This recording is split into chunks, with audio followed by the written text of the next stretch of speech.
The grave of the Prophet ﷺ is well documented. Nobody has been inside the actual chambers of Aisha for at least 11 centuries. And nobody should go inside. There are still keys to get you to some inner chambers, but not the innermost chamber. The actual house of the Prophet ﷺ was not bigger than 10 feet by 10 feet, let's say, a very small room. This was not a large mansion. And yet the modern day grave is at least, 60 feet or so, or something. It's massive, right? If not more than 60 feet actually, right? It's a massive place.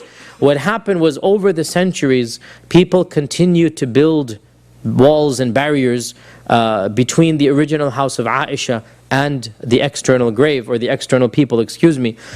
When Abdul Malik, Al-Walid ibn Abdul Malik built the extension, the Tabi'un who were alive did not want the grave to be in the direction of the Qibla, because then you'd be facing the grave when you prostrate.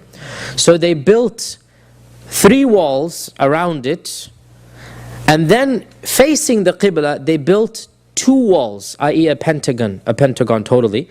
And the 2 walls were not in the middle mixing, they went a little bit astray, so that anybody facing it was facing a slanted wall basically. So psychologically they're not facing the grave. This was built in the time of Umar ibn Abdul Aziz, right? And this was the time as well that when they were building the wall, one of the walls of Aisha's house collapsed, which shows you, of course, it's a human structure, it's not going to last forever, right? And they saw 2 exposed feet, and everybody panicked. They were completely undecomposed, completely fresh.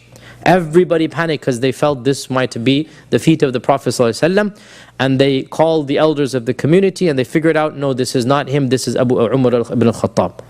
So the wall that was Umar's side fell down, right? So they covered that up with sand, and then they built, as I said, the pentagonal structure.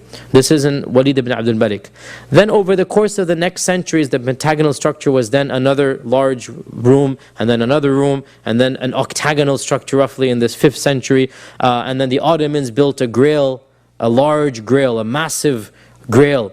And then the Saudis came and they put a curtain, and then they built another grail around the curtain. And therefore, if you actually look in, you will firstly not see anything other than what your imagination tells you are seeing, right?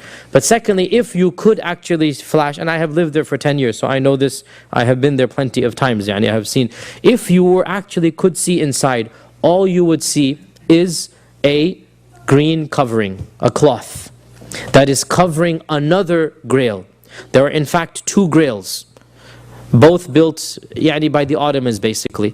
One of them is an inner, older Ottomans, and others an outer Ottoman. And the Saudis have basically let that stand. And the green dome on top was built by, subhanAllah, the name is in the tip of my tongue, Qalawun. Qalawun, who was the Mamluk Sultan of Egypt in 672 or so Hijrah, right? Around 672 or so, Nasir ibn Qalawun. He was the one who built the green dome. Ironically, the dome was not green when it was built. The dome has gone through at least half a dozen colors, from white to yellow to black to green. Was actually pretty recent in the grand scale of things. I think only 200 years or so ago. Right? And so the dome was not green, originally it was white. But the dome was added on pretty recently in the grand scale of things, i.e. 600 years ago, not 1,000 years ago. So the point being that in our times, there is even in our books of history, it says that one of the sultans, and that is Nuruddin al-Zangi.